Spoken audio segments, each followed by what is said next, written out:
사람 구원하시는 하나님의 능력이라. 지난주 여러분 집회 때 은혜 많이 받으셨지요? 예.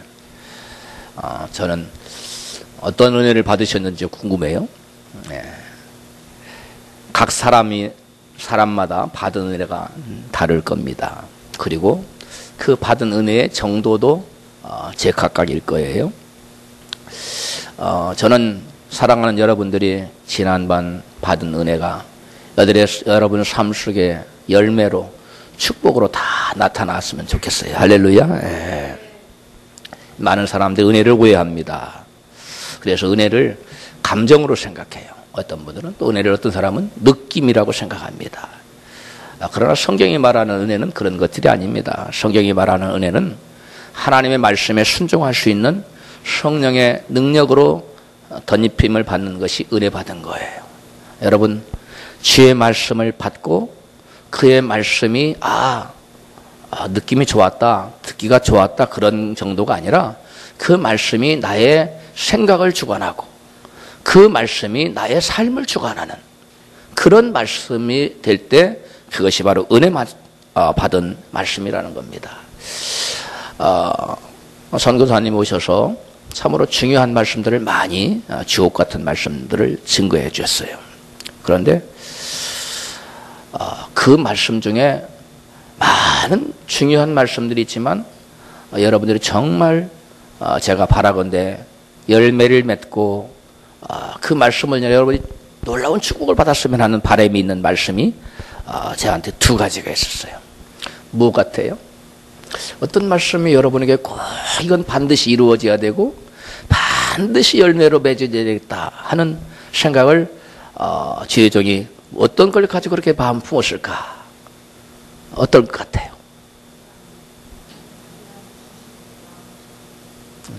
중심으로 예수님을 중심으로 모신다. 그 두 가지입니다. 먼저는 그 차선 교사님이 은혜를 받았는데 돌아가면 일주일도 안 돼서 다시 무너져 내려버리는 그 안타까움 때문에 많은 노력을 했지요. 각고의 노력 끝에 주님을 결국 만났더니 그 모든 것들이 이제 그 은혜가 진정한 은혜가 되는, 그전에는 마음만 한번 쫙 스치고 지나가던 것이 아니라 자의 사기의 삶을 주관하는 그러한 역사가 나타났다는 겁니다. 즉 예수님을 인격적으로 만남으로 말미암아 열매 맺는 신앙인으로 바뀌었다는 거죠. 그 차순 교사님의 그 은혜와 체험이 축복이 여러분에게 있기를 주 이름으로 축복합니다. 또 한 가지가 있습니다. 말씀을 아는 것으로 그치는 것이 아니라 그 말씀대로 살아내는 신앙인. 예수님께서 말씀을 빌자면 아름다운 열매를 맺는 신앙인입니다. 세례 요한의 표현을 빌자면 좋은 열매를 맺는 신앙이 되는. 말씀을 성경도 아는 자가 복된 것이 아니라 말씀을 듣는 자가 복된 것이 아니고 말씀을 뭐하는 자가 행하는 자가 복된 자라는 거예요. 그래서 진정한 은혜를 받은 사람은 말씀을 듣고 은혜 받았다 외치고 다시 원점으로 돌아가는 것이 아니라 그 말씀을 살아내는, 그래서 주변 모든 사람들이 그 사람 보고 아하, 저분은 예전과 확실히 달라졌네 하는 보여줄 것이 있는 나의 삶이 총체적으로 변화가 되는 말씀이고 삶이 되는 그러한 신앙인이 되어야 된다고 엄청 강조를 했지요. 그러면서 그분이 무슨 말씀을 했냐면 자기랑 같이 신앙생활하는 그분이 다니는 교회는 M교회예요. 굉장히 큰 교회. 다녔던 교회가. 지금은 다른 교회를 다닙니다만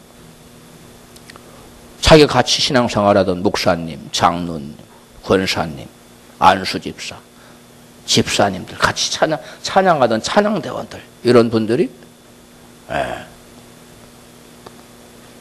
쭉 땅끝까지 가서는 절벽으로 다 떨어졌어요. 어디로 떨어진 거예요? 지옥으로 떨어졌다고 간증했습니다. 그러면서 그분이 이런 말씀을 했어요. 왜 그분들이 지옥으로 떨어졌는지 도대체 이해가 가지 않았다. 응? 그분 한 분만의 간증이 아닙니다. 증언이 아닙니다. 요즘 동일한 환상을 보고 온 또는 천국과 지옥을 보고 온 분들이 동일한 간증을 하고 있다는 얘기. 우리 전번에 봤죠. 조준원 형제님 어머님도 지옥에 가서 봤더니 많은 예수 믿던 사람들이 와 있더라. 그리고 사람들을 지옥에 쓸어넣는데 마치 쓰레기를 쓰레기장에 쓸어넣어버리듯이 마귀들이 쓸어넣더라. 또 엔젤리카 자매의 간증에서도 같은 맥락의 얘기를 하고 있습니다. 지옥을 가서 봤더니 그곳으로 이 땅에서 예수를 믿던 사람들이 많이 와 있더라. 특별히 우리가 본 동영상에는 뭐였어요? 목사들이 특별히 많이 와 있더라. 그런 간증을 했습니다. 지금 미국에서 가장 강력한 영향력을 끼치고 있는 목사님이 잔 비비어 목사님과 폴 워셔 목사님 두 분입니다. 새로운 시대의 영적인 미국의 지도자들입니다. 그 잔 비비어 목사님이 그의 책 구원이라는 책, 여러분들이 꼭 사서 읽어봐야 될 책인데요. 구원이라는 책 114페이지에 이런 증언을 하고 있습니다. 여러분한테 읽어드리겠습니다. 1990년대 말에 하나님은 내게 영적인 환상을 하나 보여주셨다. 끝이 보이지 않을 정도로 허다한 무리가 보였다. 인산인해였다. 그 그룹 안에는 무신론자도 없고 소위 죄인들도 없고 다른 종교를 믿는 자들도 없었다. 모두가 예수님을 주로 믿는 자칭 그리스도인들이었다. 이 무리가 심판대 앞에 섰다. 그들은 예수님께 내 주인의 기쁨인 하나님의 나라에 들어가라는 말씀을 들을 줄로 잔뜩 기대하고 있었다. 그런데 그 대신 그들에게 들려온 말은 불법을 행하는 자들아 내게서 떠나가라 였다. 그들의 얼굴에서 나는 극도의 충격과 공포를 보았다. 자신에게 있지도 않은 구원으로 안심하고 있는 당신을 상상할 수 있는가? 천국에 가는 줄로만 철석같이 믿었는데 영원히 지옥불로 쫓겨나는 당신을 상상할 수 있는가? 라고 그의 책에서 적고 있습니다. 그리고 또 다른 책, 이 책은 회개라는 제목의 책입니다. 107페이지에 이런 증언을 적고 있습니다. 하루는 하나님께서 나에게 생생한 환상을 보여주셨다. 수많은 사람이, 작은 무리가 아닌 수없이 많은 사람이 진주문 앞으로 나아가면서 예수님에게 주님의 기쁨 안으로 들어오라는 말을 들으려고 기대하는 모습이었다. 그러나 그들은 불법을 행하는 자들아 내게서 떠나가라는 실망스러운 말을 들었다. 얼마나 비극적인 장면인가. 이들은 속고 있었기에 예수님을 주라고 부르며 그분의 이름으로 기적을 행했지만 정작 하늘 왕국의 문 앞에서 거절당했다. 그 환상에서 그들은 교회에 출석하며 성령의 은사를 받았고 순복음을 믿는다고 하는 사람들이었다. 풀 가스펠, 순복음 알죠? 이분이 본 환상이 두 가지 따로 된 환상인지 하나의 환상을, 하나는 한 환상을 이 부분을 강조해서 표현하고 한 부분 이 부분을 표현해서 했는지는 전 잘 모르겠어요.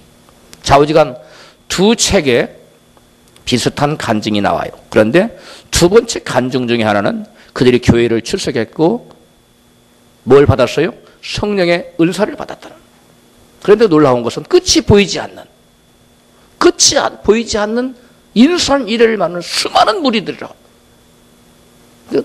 어마어마한 수죠. 수를 헤아릴 수 없는 많은 사람들이 지옥으로 가버리는 거예요. 그냥 떨어지는 거예요.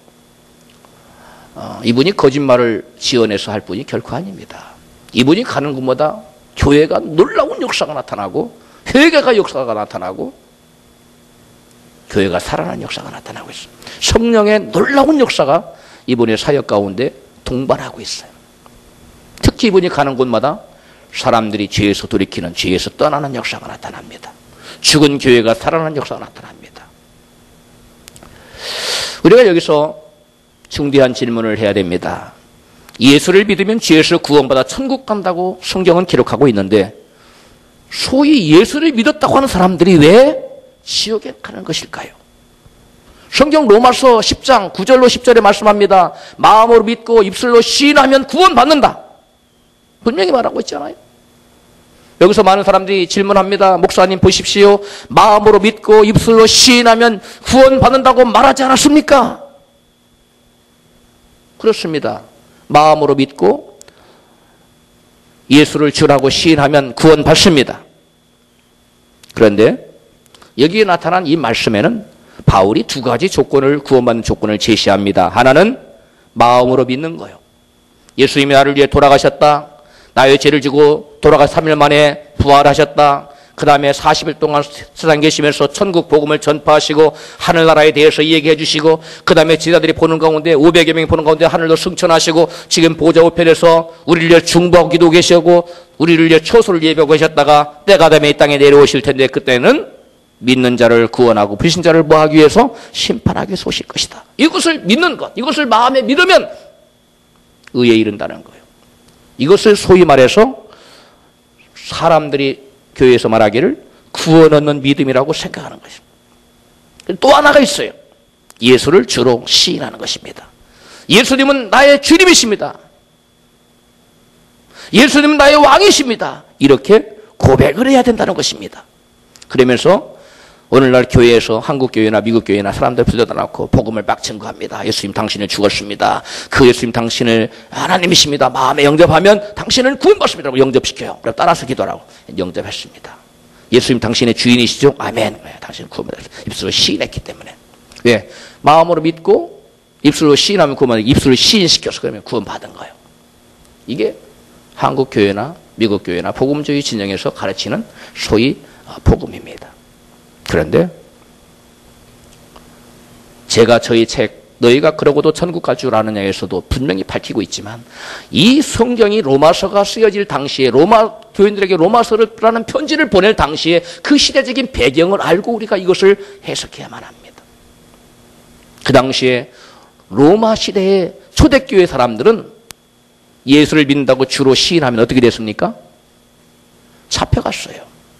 심한 고문을 받고 예수를 주라고 하지 말아라. 가이사가 너희 주다.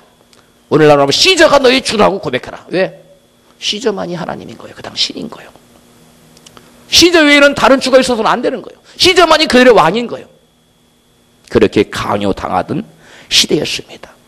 그런데 그러므로 그 당시는 예수를 주로 시인한다는 건 뭘 걸어야 되는 겁니까? 목숨 걸어야 돼요. 그것은 단지 몇 마디에 입을 딸싹딸싹 하는 것이 고백이 아니라 나의 목숨을 건 행동입니다.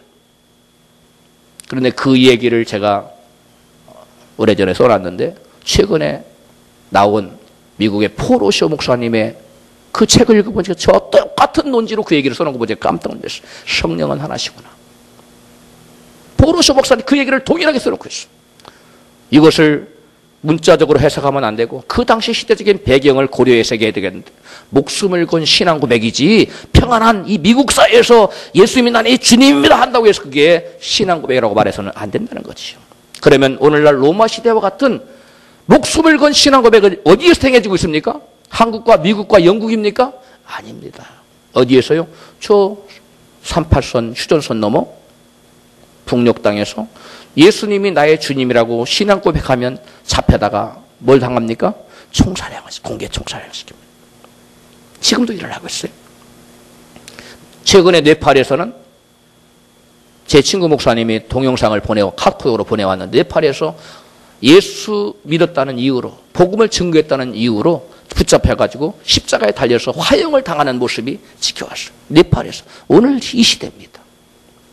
예수를 주로 부인하면 주가 아니라고 부인하면 살아납니다. 그러나 예수님이 나의 주인이라고 고백한 사람이 총살당하고 화형을 당하는 그러한 곳도 있습니다. 바로 로마 시대에 그런 역사가 나타났습니다. 주 155년경 예수를 주시다. Jesus is Lord라고 고백했던 한 감독, 오늘날로 보면 담임 목사님입니다. 요한의 수제자인 사도 요한의 수제자였던 서머나 교회의 담임이었던 폴리갑 목사님. 그분이 체포됐어요. 그 당시에 서머나를 통치하고 있던 로마의 총독은 폴리갑에게 예수가 주가 아니라 로마의 신 가이사가 주라고 고백하라고 명령에 강요했습니다. 지금이라도 그리스도를 모른다고 부인하라. 그러면 내가 맹세코 너를 놓아주리라. 이렇게 회유하고 협박했습니다. 그러나 폴리갑은 의연하게 이렇게 대답했습니다. 내가 86년간 예수를 섬겼으나 그분은 단 한 번도 나를 배신하지 않았는데 나의 주인이시며 나의 구세주시며 나의 왕이신 그분을 내가 어떻게 배반할 수 있단 말인가. 그리고 그는 화형장으로 끌려가서 화형을 당하는데 못을 박으려고 했어. 양손에다가. 그러니까 못 박겠어. 그냥 나를 묶어놓기만 해도 우리 주님께서 나를 이 뜨거운 불에서 나를 견디게 해줄 것이다. 그래서 안 박았어요. 그래 묶어만 놨어요. 얼마든지 도망갈 수도 있는 그런 이렇게 느슨하게 해놨어. 그리고 장작을 피우고 불을 피웠어요. 그래 놀라운 일이 벌어졌습니다. 그 불이 이 폴리갑을 태운 것이 아니라 불이 아치형으로 이렇게 폴리갑을 감쌌어. 폴리갑은 조금도 불에 그을리지 않았어. 그게 죽일 수가 없었어요. 그러니까 화형 집행을 한 사람이 가서 칼로 폴리갑을 찔렀어요. 근데 그 피가 솟아가지고 불을 다 꺼뜨려 버렸다. 기적이 일어났습니다. 여러분, 폴리갑이 예수님은 나의 주님이 아니라고 부인하면 그는 살아날 수 있었습니다. 그 무서운 극형인 화형, 가장 무서운 극형입니다. 그것을 피할 수 있었어요. 그런데 그는 끝까지 예수님이 나의 주시고 가이사는 나의 주가 아니라고 말합니다. 이게 바로 로마서 10장 9절에 말하는 마음으로 믿어 의에 이르고 입으로 시인하여 구원에 이른다는 말이에요. 입으로 시인한다는 것은 곧 이와 같이 생명을 거는 것을 말합니다. 행동을 말하는 것이에요. 그래서 바울은 디도서 1장 16절에 하나님을 입술로 시인한다고 해서 그 사람이 구원받는 것이 아니라고 말씀해요. 똑같은 바울이 쓴 성경입니다. 디도서 1장 16절 같이 읽어보겠어요. 저희가 하나님을 시인하나 행위로는 부인하니 가증한 자요 복종치 아니하는 자요 모든 선한 일을 버리는 자니라. 저도 하나님을 시인했어요. 그러나 이들은 하나님을 시인하지만 주님이라고 시인하지만 주님이라고 인정하지만 말로는 시인합니다. 그러나 구원 받았어요? 못 받습니다. 천국 백성입니까? 아닙니다. 예수님께서는 바로 열매 맺지 못하는 나무마다 찍혀서 불에 던진다고 말씀하고 있고요.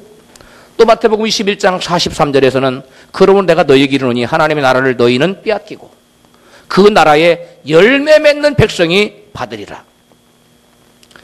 그 선교사님이 와서 계속 그걸 강조했죠.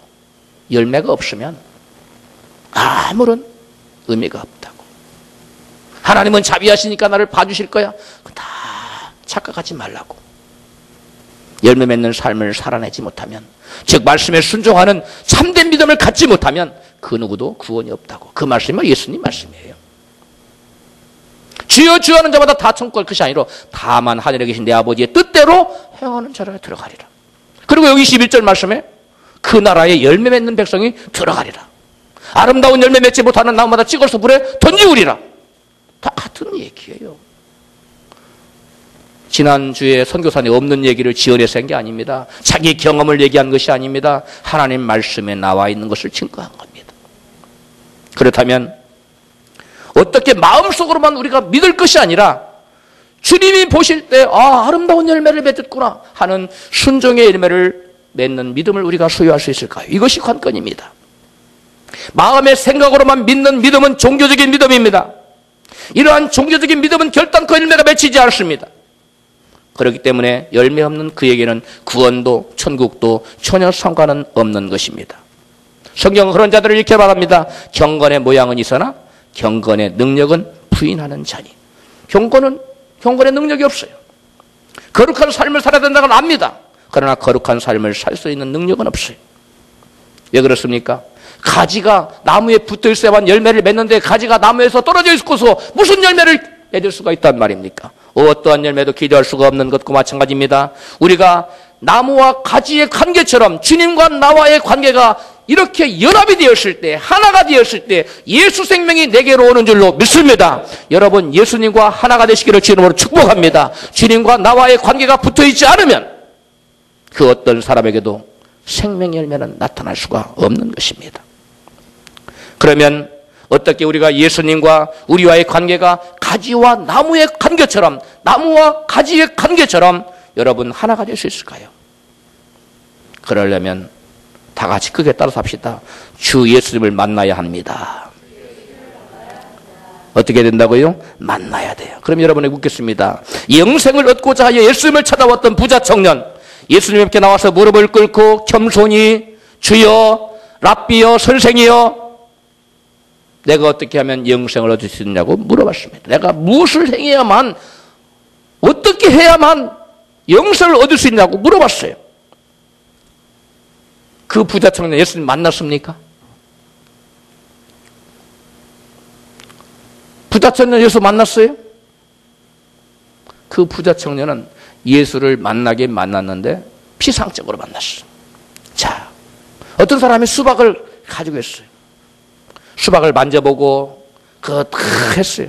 수박을 아는 사람입니까? 먹어보진 않았어요. 아는 사람이? 모르죠. 수박을 알려면 먹어봐야 돼요. 그런 것처럼 예수님을 만나는 자는 예수님을 알게 돼 있고 예수님과 하나가 됩니다. 근데 부자 청년은 주님을 만난 것 같았으나 못 만났어요. 슬픈 기색을 띠고 마위에 자기 길을 갔어요. 너의 모든 재산을 팔아 가난한 자들에게 주라. 그리고 나를 쫓아라. 했을 때 슬픈 기색을 띠고 주님보다 돈을 더 사랑했기 때문에 돈이 우선이었어요. 그리고 슬픈 기색을 띠고 주님을 떠나갔다고 성경은 분명히 말씀하고 있어요. 또 예수님께 문둥병을 고침받은 자들이 10명이었어요. 10문둥병자가 동시에 고침받았어요. 그들 예수님께 나와서 우리를 불쌍하게 달라고 고침받았어요. 그들 중에 누가 예수를 만났습니까? 그들 중에 예수님께 돌아온 한 명. 그 사람만이 예수를 인격적으로 주님을 만난 것입니다. 아까 부자 청년 주님 만난 피상적으로 만난 거예요. 인격적으로 만나지 않은 거예요. 그 다음에 예수님께서 십자가에 달리실 때 좌우편에 강도가 있었지요. 누가 예수를 만났고 누가 예수를 만나지 못했습니까? 둘 다 예수님과 대화도 하고 했어요. 그런데 그 중에 예수를 만난 자는 하나입니다. 인격적으로 주님을 만난 사람은 왼쪽인지 오른쪽인지 성경은 나타나지 않았어요. 한쪽 강도는 예수님 인격적으로 만났어요. 한쪽 강도는 예수님을 피상적으로 만났어요. 왜 동일한 상황에서 똑같이 예수님과 대화를 하고서도 누구는 예수를 만나는데 누구는 예수를 만나지 못했을까요? 그 차이점이 무엇일까요?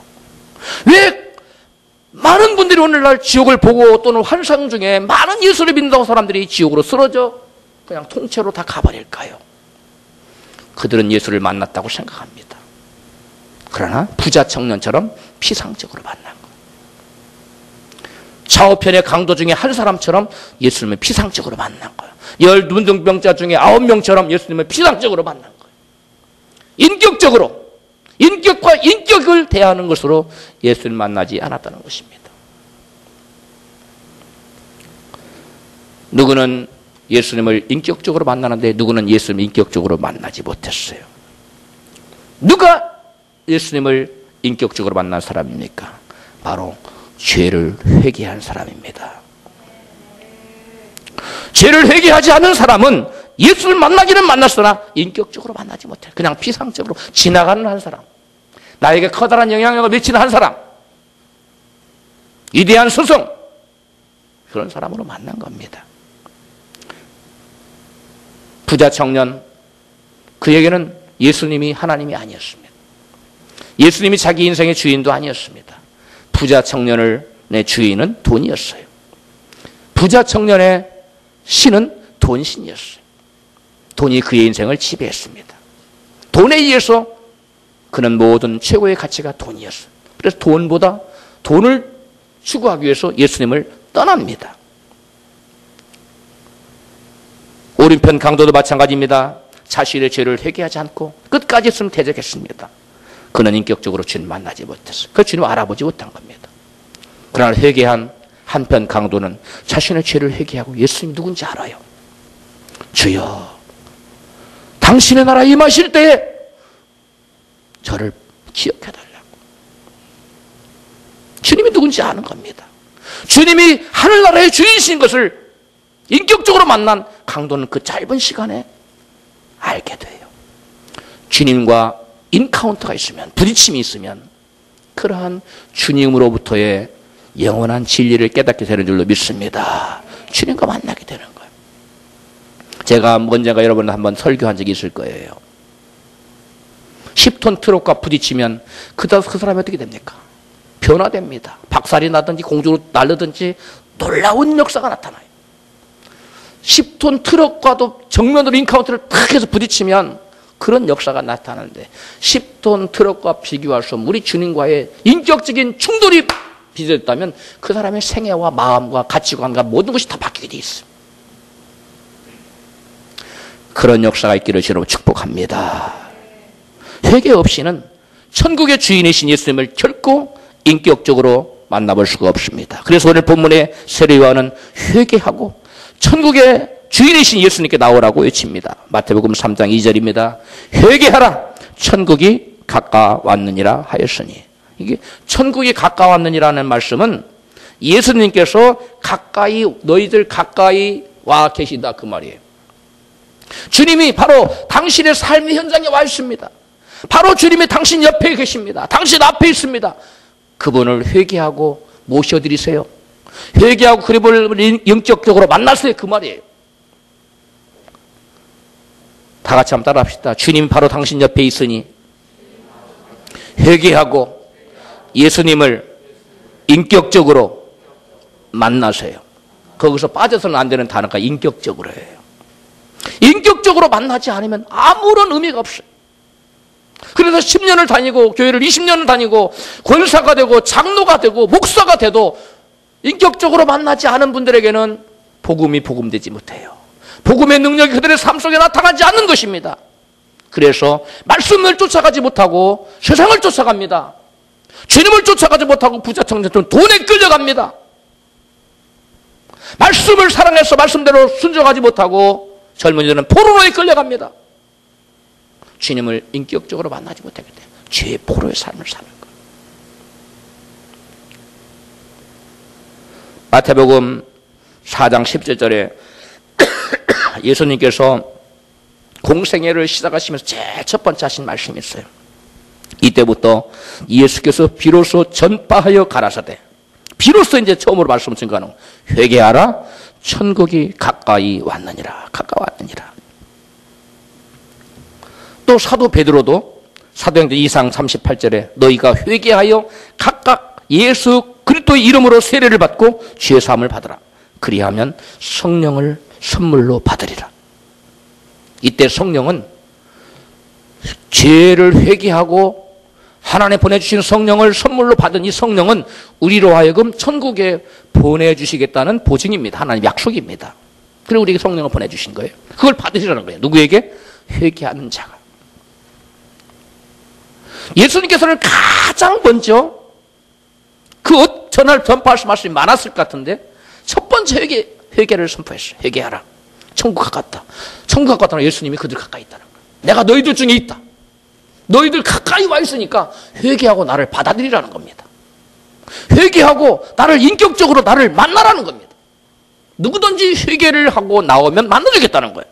그러면 회개란 무엇인지 우리가 알아야 됩니다. 오늘날 교회 내에서 이 회개에 대해서 엄청난 오해가 빚어지고 있습니다. 회개란 근본적으로 죄에서 돌이키는 것을 말합니다. 좀 더 쉽게 얘기하면 세상을 살아가던 삶에서 돌이키는 것을 말해요. 좀 더 구체적으로 말하면 자기가 인생의 주인이 되어서 살던 인생이 변하여 이제는 주님을 자기 인생으로 모시고 삶으로 바꾸는 것, 주인을 바꾸는 것, 이것이 회개입니다. 그런데 오늘날 대부분 크리스천이라고 하는 말하는 사람들이 이 잔비비어의 책에서 그 환상에서 조준호는 어머님, 형제 어머님 그 지옥 가서 실제 본 것에서 또 선교사님 본 여러 가지 환상과 지옥의 그 간증에서 동일하게 나오는 수많은 무리들이 예수를 믿는다고 하는데 자기들의 기대와는 다르게 지옥에 간 이유가 뭐냐? 바로 근본적인 회개가 이루어지지 않고 예수를 믿었기 때문에 그래요. 그것이 바로 어떤 믿음이냐면 지식적인 믿음이에요. 그 근본적인 회개가 이루어지지 않기 때문에 주님과 나와의 인격적인 만남이 이루어지지 않은 거예요. 인카운터가 이루어지지 않은 겁니다. 이게 그러한 엄청난 일들이 오늘날 벌어지고 있는 이유입니다. 그래서 진정한 회개가 이루어지지 않기 때문에 예수를 믿는다고 말합니다. 신앙 고백합니다. 그 다음에 예배도 드리고 헌금도 드려요. 전도도 해요. 그런데 한 가지를 안 했어요. 자기 인생의 주인 노릇을 여전히 자기가 하고 있다는 거예요. 내 인생의 주인이 예수님으로 온전히 바뀌지 않은 사람은 아직 자기가 자기 인생의 주인이에요. 이건 이런 사람을 보고 진정으로 회개를 하지 않았다는 겁니다. 여러분의 인생의 주인은 누구십니까? 여러분이 입술로는 예수님이 나의 주님이라고 말하기가 쉽습니다. 입술로는 하나님을 시인해요. 그 지옥에 간 사람들이 입술로 시인을 안 해서 지옥 간 게 아니에요.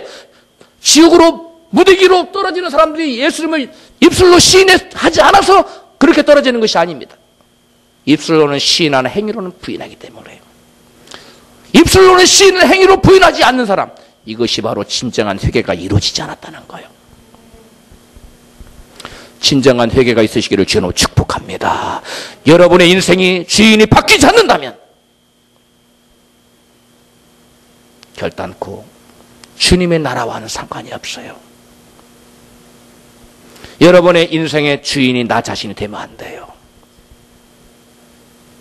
저와 여러분의 인생의 주인이 분명히 바뀌어야 됩니다. 여러분의 주인이 여러분에게 목숨을 요구한다면 기꺼이 그 목숨을 내어드릴 수 있는 것이 바로 진정 회개한 사람이에요. 왜? 내 인생의 주인 내가 아니기 때문에. 내가 가진 내 육체, 나의 자녀, 우리 집, 내가 가진 직장, 이 모든 것이 내 게 아니에요. 그 모든 것이 주님께로부터 왔고 여전히 그 소유권을 누가 주장하고 계세요? 우리 하나님 주님이세요. 예수님이 만유해 주세요. 우리에게 잠시 빌려줬을 뿐이에요. 그것을 믿고 인정해 드리시기를 주를 축복합니다. 그분을 믿고 인정하는 삶, 그것이 회개한 사람의 삶이에요. 예수님을 자기가 다니는 회사의 사장만큼도 여기지 못하는 사람, 예수님을 자기의 직장의 상사보다도 못하게 여기는 사람, 이런 사람은 예수님을 말로는 주라고 할지 모르지만 주님이 네가 나를 주로 인정하는구나 하고 주님이 받아들이잖아요. 직장에 빠지거나 지각하는 것은 두려워합니다. 회사 상사나 사장에게 눈밖에 날까 봐서. 그러나 하나님 일하는데 빠지거나 하나님의 예배 전에 나오는데 늦거나 예배에 빠지거나 그런 건 두려워하지 않아요.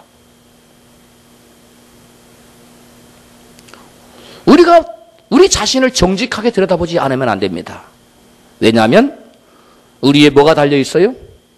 영원한 생명이 달려있어요. 어디로 가느냐가 달려있는 거예요. 그건 주님이 결정하는 게 아니에요. 우리 스스로 결정하는 거예요. 내가 예수님을 주인으로 섬기고 살 것인가? 아니면 여전히 내 인생의 주인의 길을 내가 쥐고 내 마음대로 살 것인가? 이것은 저와 여러분이 결정사항이에요. 할렐루야. 그래서 우리가 어떤 결정을 내리냐 하나님은 그냥 오토매틱 자동 시스템으로 가게 돼 있어요.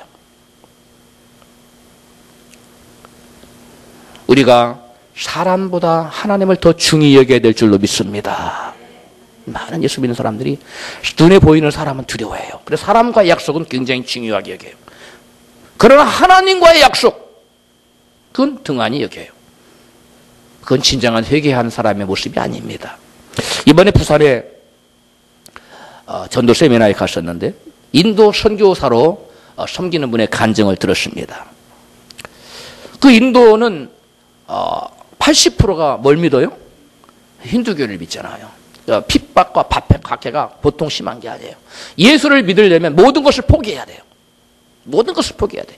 직장도 직장다운 직장은 예수 믿으면 안 돼요. 다니다가도 쫓겨나요. 노골적으로 핍박을 해요. 그런데 이 선교사님한테 전도를 받고 예수를 믿기 시작했어요. 얼마 안 돼요.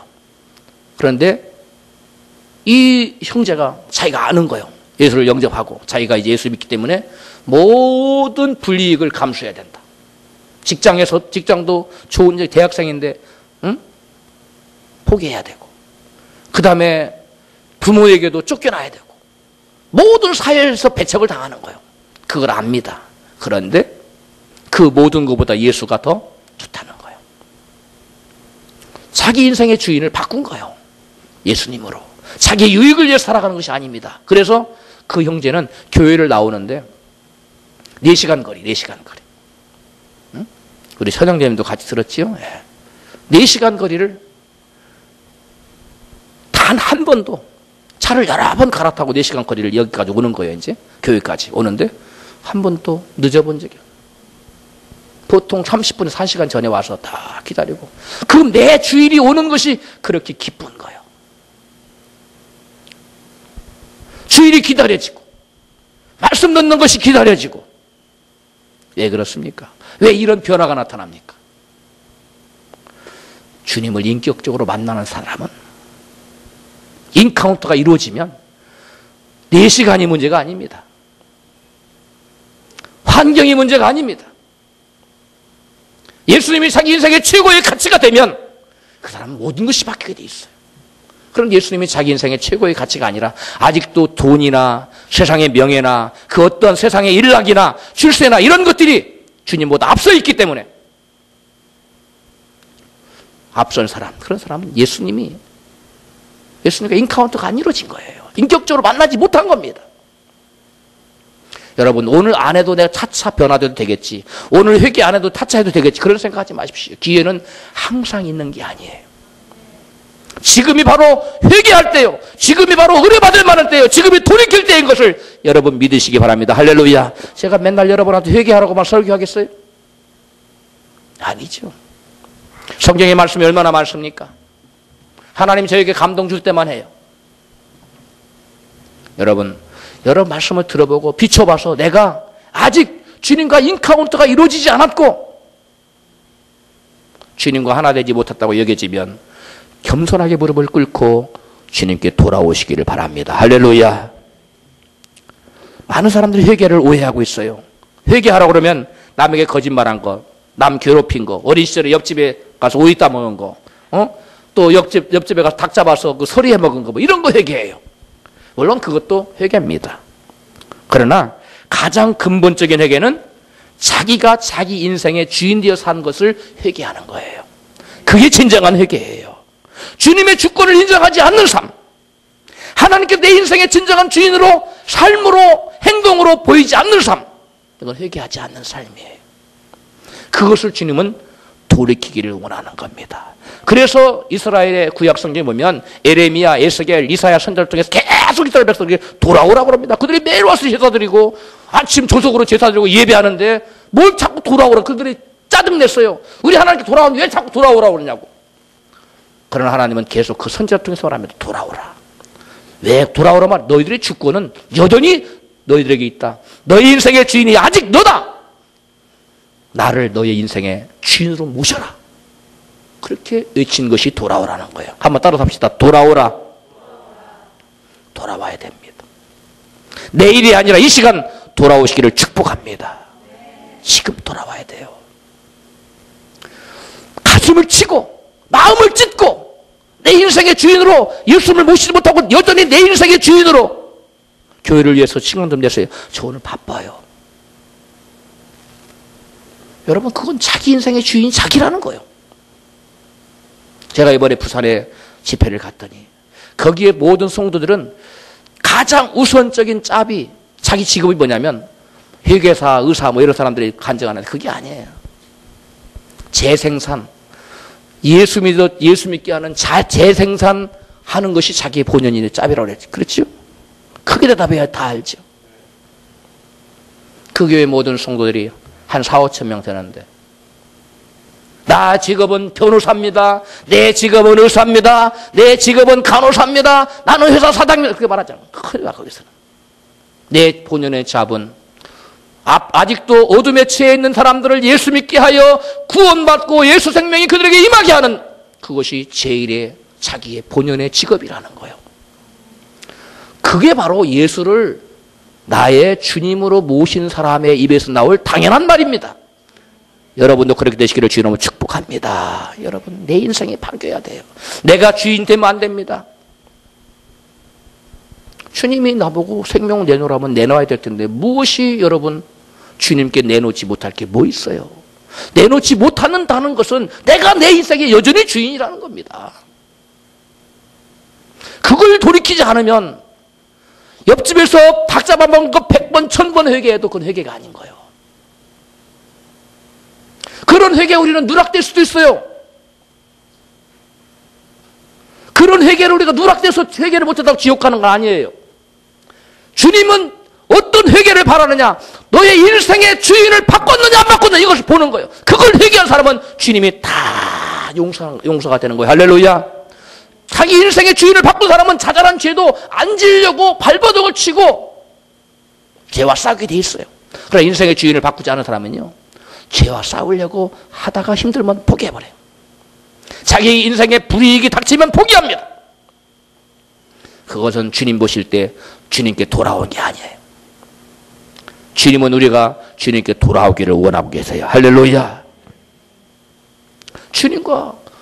주님께로 온전히 돌아와서 주님께 인격적으로 만나서 하나가 되지 않으면 어떤 열매가 나타난단 말이에요. 그 어떤 열매도 그 기대하는 것이 이상한 겁니다. 그래서 오늘 본문에 보면 세례 요한이 요한복음 3장, 마태복음 3장 8절에 그러므로 회개에 합당한 열매를 맺고 속으로 아브라함이 우리 조상이라고 생각지 말라. 뭘 맺으라고 했어요? 회개에 합당한 열매를 맺으라. 회개를 했으면 주인이 바뀌었다는 거예요. 10절 봅니다. 이미 도끼가 나무 뿌리에 놓였으니 좋은 열매 맺지 아니하는 나무마다 찍어 불에 던지우리라. 회개의 열매가 있어야 주님과 하나 되고 주님과 인격적으로 만나고 그래서 열매가 나타나는 겁니다. 이와 같은 주님과 온전히 돌아와서 주님과 하나 되는 역사가 없기 때문에 실수 없는 무리들이, 끝이 보이지 않는 무리들이 지옥으로 쓸려가 버린다. 덤프차가 이렇게 밀어서 쓰레기통에 밀어 넣어버린다.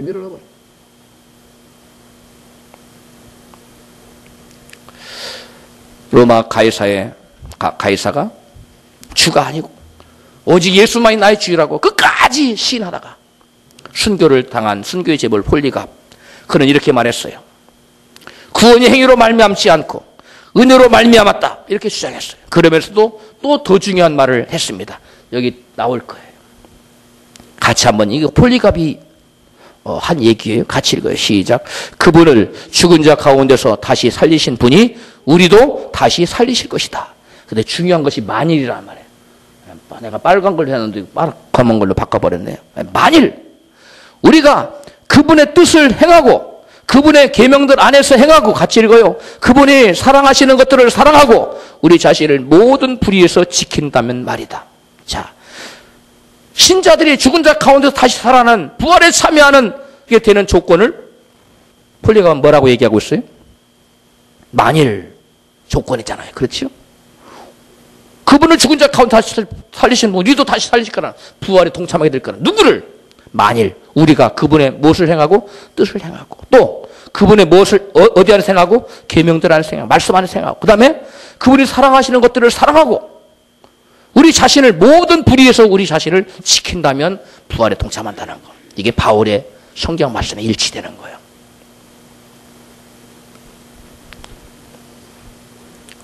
그렇다면 이와 같이 그분의 뜻 안에서 행하고 계명들 안에서 행하고 그 사랑하신 것을 사랑하고 우리 자신을 모든 불의에서 지키려면 어떻게 해야 되냐? 주님과 만나야 돼요. 주님과 만나지 않은 인생은 이게 절대로 안 돼요. 열매가 안 맺혀져요. 가지가 나무에 붙어있지 않는데 무슨 열매가 맺혀져요? 그렇다면 결론을 말씀드립니다. 어떻게 하면 주님과 인격적인 만남을 가질 수 있을까요?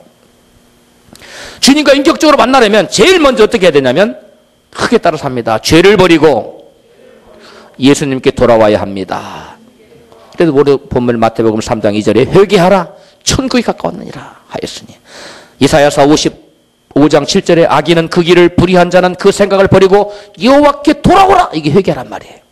그리하면 그가 긍휼을 여기시리라. 우리 하나님께로 나오라, 돌아오라, 그가 널리 용서하시리라. 그 다음에 두 번째로 주님과 인격적으로 만나기 위해서는 전심전력으로 간절히 예수님을 찾아야 돼요. 예레미야 오늘 본문 29장 12절이죠. 같이 읽습니다. 너희는 내게 부르짖으며 와서 내게 기도하면 내가 너희를 들을 것이요 너희가 전심으로 나를 찾으면 나를 만나리라. 주님은 전심으로 찾으라는 거예요. 잠언 8장 17절 나를 사랑하는 자들이 나의 사랑을 입으며 나를 간절히 찾는 자가 나를 만날 것이니라. 주님을 간절히 찾아요. 인격적으로 주님 저를 만나주세요. 간절히 찾아요. 그 다음에 신명기 4장 29절 그러나 내가 거기서 네 하나님 여호와를 구하게 되리니 만일 마음을 다하고 성품을 다하고 그를 구하면 만나리라. 마음을 다하고 성품을 다하고 주님을 구하면 찾으면 만난다는 거예요. 세 번째로 주님과 인격적으로 만나기 위해서는 기회가 주어진 지금 그분을 찾아야 된다는 거예요. 내일이 아닙니다. 지금.